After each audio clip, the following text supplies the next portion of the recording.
जो कैरियर बन रहा है उसे छोड़कर, सभा को छोड़कर फिर से कॉलेज के रास्ते पर खड़े हो जाओगे? अगर ये लड़की वो ना हुई तो? अगर इसने इनकार कर दिया तो?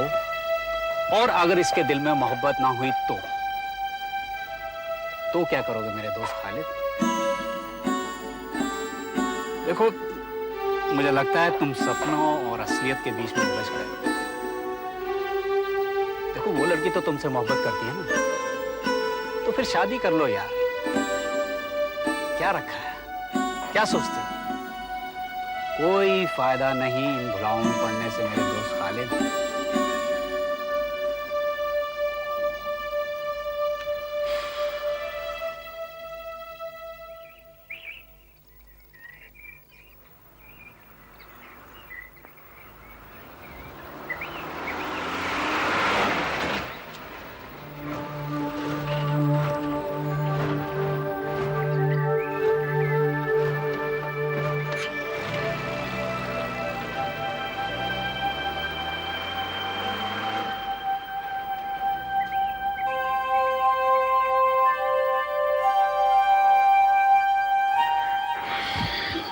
यार खालिद, मेरे दिमाग में एक ख्याल और मैं चला है। अगर उस लड़की के बारे में है तो मत बता, तू वापस चला जा, मेरी जान बख्श दे। अरे यार, मैं उस लड़की के बारे में तेरी तकलीफ बढ़ाने नहीं बल्कि कम करने आया हूँ। देख, तुझे ये पता लगाना है ना कि वो मुकदमे वाली शमा बेगम तेरी चप्पल वाली है कि नहीं। हाँ तो? अच्छा देख, तूने उस शमा बेगम को देखा है जिसके खिलाफ तू मुकदमा लड़ रहा है? कैसे देखूं? मैं उसका वकील हूँ, गौर साहब उसके वकील हैं। अरे यार, कोर्ट में हेयरिंग के लिए तो आती होगी ना? एक नहीं, 3 औरतें आती हैं, 2 बुरखे वाली और एक बिना बुरखे के। तो बिना बुरके वाली चप्पल वाली नहीं है। साले, वो होती तो मैं पहचान नहीं लेता। यानी कि रही 2। अब ये जो 2 बुरके वाली हैं, इन्हें जरा गौर से देखना। यार, वो बुरखे का नकाब डाले रहती हैं। अरे बगलौल कभी तो उठाती होंगी ना यार। साले, मैं कोर्ट की कार्रवाई देखता रहूंगा या पीछे मुड़ मुड़ के देखता रहूंगा? मेरे सामने सब्जवारी साहब होते हैं, मेरी आंखें सामने होती हैं, गुद्दी के पीछे नहीं। हाँ, मुझे मालूम है, भूत के पैरों की तरह तेरी आंखें पीछे नहीं है। यार, तू शिराज अली से पूछ लेना। शिराज अली? उसे जरूर पता होगा, नहीं तो उसकी बहन बेगम शाहिदा को जरूर पता होगा।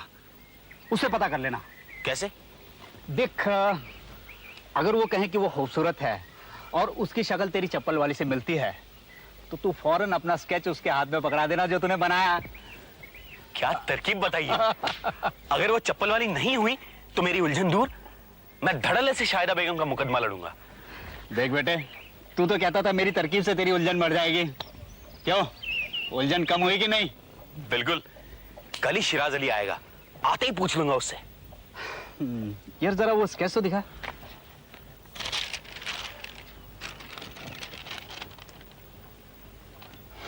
कितनी मासूम है यार। इसके साथ बुरा नहीं होना चाहिए। अब कैसे होगा? अगर वही शमा बेगम हुई तो मैं ये मुकदमा छोड़ दूंगा और अपनी शमा का मुकदमा लड़ूंगा।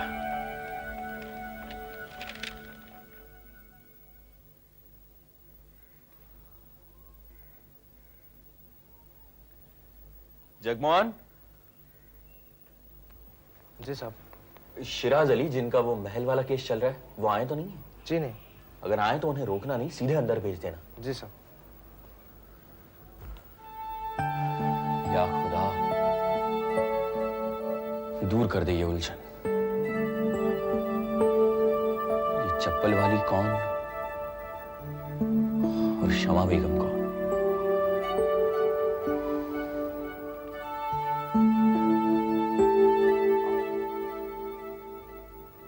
जनाब अली, आदाब। आइए आइए शिराज साहब, बैठिए। तशरीफ रखिए। जी शुक्रिया। ये लतीफ मियां है ना आपके साहबजादे? जी हाँ, जी हाँ। शिराज साहब, ये बताइए, ये जो बेगम हशमत अली हैं, क्या नाम है, शमा बेगम, इनसे राजा साहब ने शादी क्यों की? खूबसूरत हैं? खूबसूरत? गोरी, लंबी, लंबा लंबा सा चेहरा। जी वो बताइए ना, है कैसी? सर, अब्बू जी ने नहीं देखा है उन्हें। मैंने देखा है। अरे कैसे नहीं देखा? मैंने देखा है। वकील साहब, आप बताइए ना, आप क्या जानना चाहते हैं?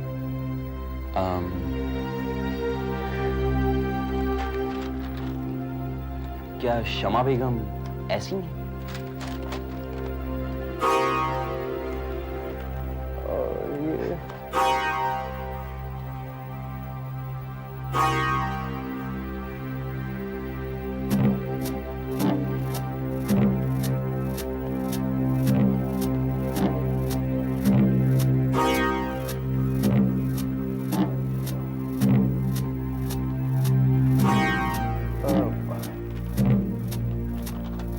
ये वो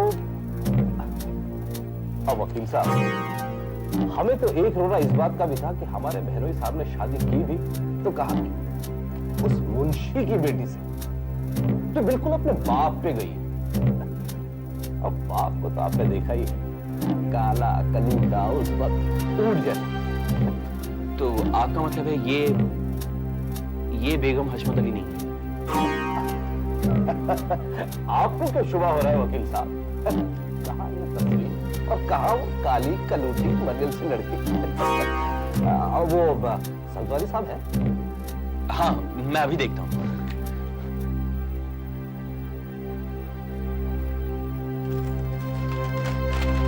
आपने झूठ क्यों बोला कि वो बदसूरत है? ये अकल के अंधे। उसे किसी ने पेंसिल घिस के ये तस्वीर बना के दे दी और इसी पे उसकी राल टपक पड़ी। अगर मैं भी उसे कह देता कि ये वही है, तो ये जवान लौंडा तुम्हारे अधेड़ फूफा की तरह पहुंच जाता उस लौंडिया के पास और लट्टू हो जाता, मेरे केस का सत्यानाश कर देता। अब ऐसे हल्ले पे लगाया है कि आखिर तक उसे बदसूरत समझकर हमारी केस पे ध्यान देगा। तो दूसरी बात क्या जरा उसे, और बहन से जो कागजात हमें मिले हैं, वो कागजात अगर कभी ये मांगे कि वो कागजात दो, तो कभी मत देना। पता नहीं कब हमारे खिलाफ इस्तेमाल कर ले। आ गया।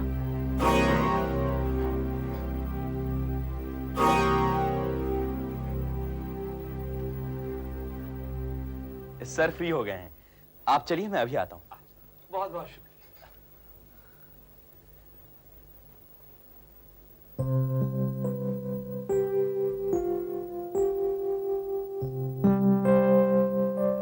Ten to the 20, 10 to the 30, 10 to the 40, 10 5 the 50, 10 6 the 60, 10 7 the 70, 10 8 the 80, 10 9 the 90, 10 10 the 100.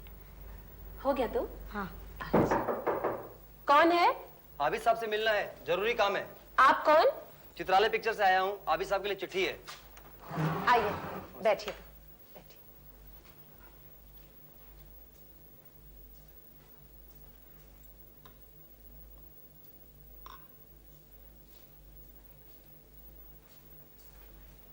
पानी लीजिएगा? शुक्रिया। उनसे कहिए अभी प्रोड्यूसर साहब से आके मिले। आबिद साहब तो हैदराबाद से बाहर गए ना? ओह, उनसे तो हमें गाना लेना था। मेरे को कुछ नक्को दे के गए। उनको नहीं मालूम, हमारी पिक्चर के लिए किसी और ने गाना लिखा था, प्रोड्यूसर साहब को पसंद नहीं आया, बोले आबिद साहब की गजल लो। कब तक आ जाएंगे? 2-4 दिन तो लगेंगे ना, पार्टी के काम से गए। 2-4 दिन? फिर तो नहीं, परसों तो हमारी रिकॉर्डिंग है। अच्छा, मैं जाके उन्हें बता दूंगा। जी।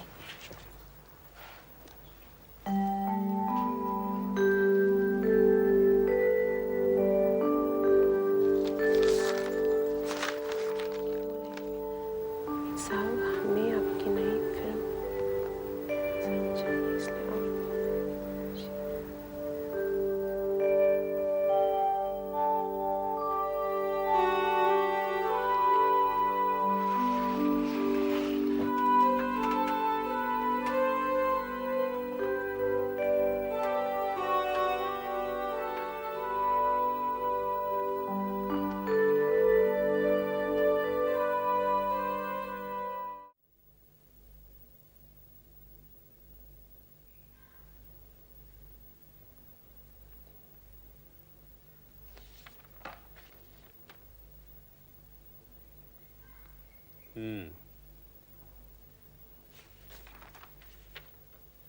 वाह, ये देखिए। ये कहां से मिली आपको? जी, आबिद साहब जो भी लिखते, गीत गजल, वो एक बक्से में डाल देते। आपके खत में साफ साफ लिखा था कि आपको क्या चाहिए, तो मैं खुद तफ्तीश करके एक मुनासिब गजल ले आई आपके लिए। चलेगी, सिचुएशन में एकदम फिट बैठती है। अच्छा, इन्हें कैशियर के पास ले जाओ। अच्छा जी, मैं चलती हूँ। अच्छा। खुदा हाफिज। खुदा हाफिज। हमारी तेलुगु फिल्म में हीरोइन को बहुत सारे उर्दू डायलॉग्स बोलने हैं और वो बहुत बुरा बोलती है। अच्छा, ये उर्दू कैसा बोलती है? अजय, इनकी क्या बात है, आप खुद भी सुन चुके हैं। क्या सुस्ता जुबान है और क्या खनखनाता तलफ्फुज।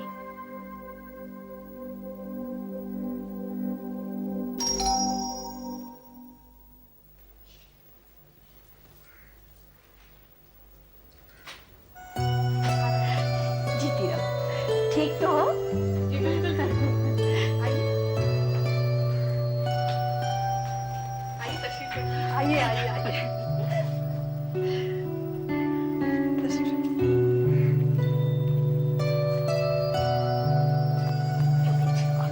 थैंक यू बोलो, थैंक यू। छोड़ो थैंक्स। बुलाने पर आती है, ऐसे वैसे नहीं आती। क्या करूं, जब से वो हज से आए हैं खानकाह में जा बैठे हैं, कहीं आने जाने का दिल नहीं करता। बाहर निकलती हूँ तो बस एक ही सवाल, दुनिया क्यों छोड़ी, वो दरगाह में क्यों जा बैठे। भाई साहब ने इसे संभाल लिया, न जाने इसका क्या होता। कैसी बात करती हैं, ये तो माशाल्लाह इतने काबिल निकले कि सब्ज़वारी साहब तो इनकी तारीफ करते नहीं थकते। वकालत का काम कितने जल्दी सीख लिया, लाइसेंस भी मिल गया। ये सब सर की इनायत है। अम्मी, मेरे ख्याल से मैं इन्हें यहाँ से ले जाती हूँ, वरना आप इनकी तारीफ करेंगे, ये अब्बू जी की तारीफ करेंगे और ममानी जान के समझ में नहीं आएगा कि किसकी तारीफ करें। चले? हमें तो बहुत अच्छी लगती है, जब भी मिलती है घर जाकर बस इसी की बातें करती हूँ। इसे और मत बिगाड़िए, इसके अब्बू ने आगे ही बात बिगाड़ के रखा है। पता नहीं किसके घर जाएगी, वो क्या सोचेंगे। बलाए लेंगे, नसीबों को सराहेंगे। सबा, सबा तुम मुझे यहाँ क्यों ले आई हो? वो लोग वहाँ। तो तुम वहाँ क्या करोगे? बड़ों की बातें सुनकर दुल्हन की तरह शर्माओगे। देखो, लंच देर से मिलेगा, इसलिए आप अपने इस कमरे में बैठकर आराम कीजिए। मेरा कमरा? क्यों, तुम यहाँ नहीं ठहरे थे जब अब्बू जी हॉस्पिटल में थे? अच्छा, तो इससे ये मेरा कमरा हो? नहीं हुआ तो हो जाएगा। ममानी जान को किस लिए बुलाया है? ये तुमने ममानी जान कब से कहना शुरू कर दिया? फॉर्मल ओकेजन्स में ऐसा ही कहना पड़ता है, फिर दूर के रिश्ते में ममानी जान ही तो लगती है। क्या पियोगे बताओ, ठंडा पियोगे गर्म पियोगे? जो मर्जी।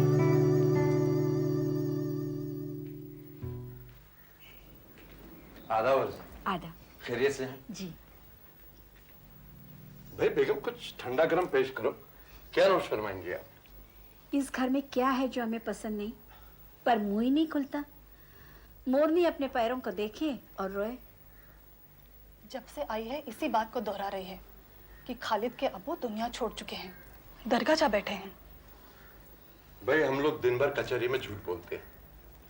अपनों में से कोई तो ऐसा हो जो कयामत के दिन गुनाह बख्शवा सके। आप इस बात पर हंस रहे हैं? सच कह रहे हैं, कुछ बंदे खुदा के वास्ते होने चाहिए, कुछ दुनिया के वास्ते। हम और आप दुनियादारी करेंगे। बिल्कुल। अच्छा बाबा, तुम जीत गई, मैं हार गया। मुन्नी, ममानी जान गाड़ी में बैठ गई हैं।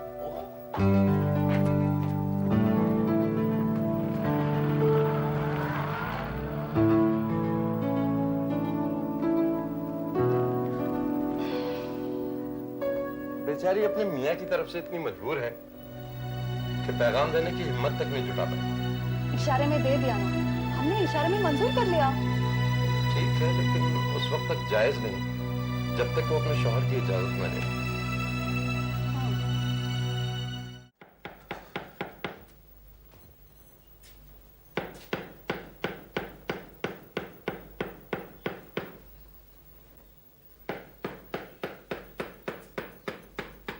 चोट हथौड़ी से नहीं, हथौड़े से मारी जाती है।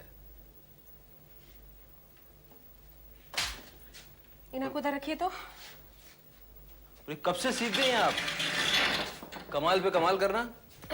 कील लगाना भी कोई कमाल है क्या? पर्दे के वास्ते लगा रही ना। नहीं, कील लगाना तो ठीक है, लेकिन आप मेरे प्रोड्यूसर क्या गई थी? वहां क्या करके? कुछ नहीं,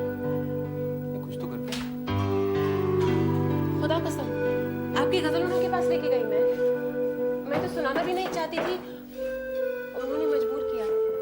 मजबूर मत हुआ। आगे से मजबूर न होंगी। बस यही कहना था। ये लो। क्या है?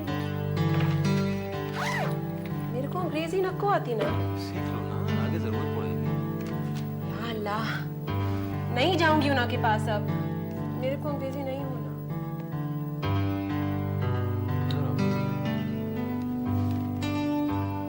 तुम दिखने में ही सीधी हो, वो नहीं। मैं नहीं था तो गजल निकाल ली। उन्होंने सुनाने को कहा, आपने सुना दी। मेरा इंतजार भी नहीं किया। उनसे चेक लिया और खुद जाकर बैंक में जमा कराई। और न जाने उनसे कैसे बोली, क्या बोली, खुदा जाने। हमने तो देखा नहीं कि उनकी नजरें करम क्या पर होंगी। उना की कोई नजर मेरे पे नको पड़ी। आबिद साहब, आपकी भी नजर मेरे पे नको पड़ी, मेरी नजर आप पे पड़ी। आप मेरे घर को नको आए, मैं आपके घर को आई। नजर मेरे पे पड़ी। मजाक कर रहा है। मजाक कर लेने दिया करो। जिंदगी ने मोहलत ही नहीं दी, हमने तो मजाक ही नहीं किया। क्या? उसकी हीरोइन को उर्दू सिखाओगी? किना की किसको क्या सिखाऊंगी मैं? वहाँ हैदराबादी में नहीं ना, उर्दू में बोली ना। हाँ। हाँ, तो उसने अपनी हीरोइन की जबान साफ करने के लिए तुमको रख लिया है ट्यूटर के तौर पर। मैंने हाँ कर दी। अल्लाह, मैं 7वीं क्लास पास, इतनी बड़ी हीरोइन की जुबान साफ करूंगी मैं? तालाब में कूद पड़ो, तैरना आ जाए। तुम्हें याद है कुछ रोज पहले अशरफ फीस लीड देने के मामले बिगड़ गया था, गाँव जाने कह रहा था। उस वाक़े ने तुम्हें अंदर से जगा दिया। तुम्हें खुद को इस बात का एहसास नहीं, इसीलिए तुमने गजल निकाली, प्रोड्यूसर के गई, चेक लेकर आई। और जो चेक कभी बैंक में नहीं तुमने जमा कराया, कभी बैंक में जमा कराया नहीं जाती, वो तुमने किया। बेटा बड़ा हो रहा है, उसकी जरूरतें पूरी करने के लिए तुम्हें बहुत कुछ करना होगा। मैं पार्टी काम में बिजी रहता हूँ, मुझे बहुत वक्त नहीं मिल पाएगा। तो साफ साफ क्यों नहीं कहा? मेरी जानकार को निकालो। उससे खुशी बर्दाश्त नहीं, उसका रस लेना चाहिए। जुबैदा, मैं बहुत खुश हूँ, तुम आगे बढ़ रही हो। तुम्हारी बहन शमा, हमारी साली साहिबा पढ़ रही है, मुझे बहुत खुशी है।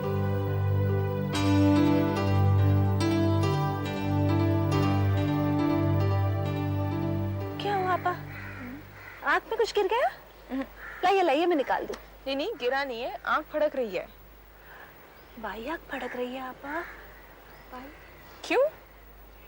औरत की बाई आँख फड़के ना तो बहुत बुरा होता है, मर्द की बाई आँख फड़के तो अच्छा होता है। ये कैसा तुक है? एक के सिलसिले में बुरा और एक के सिलसिले में अच्छा।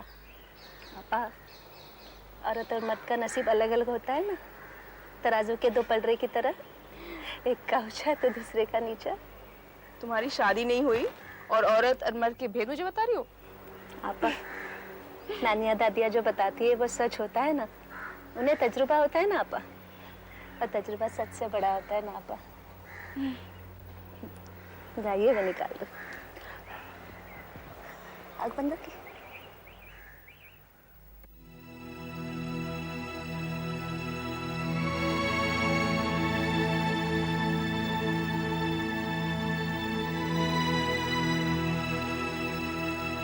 Sorry sir.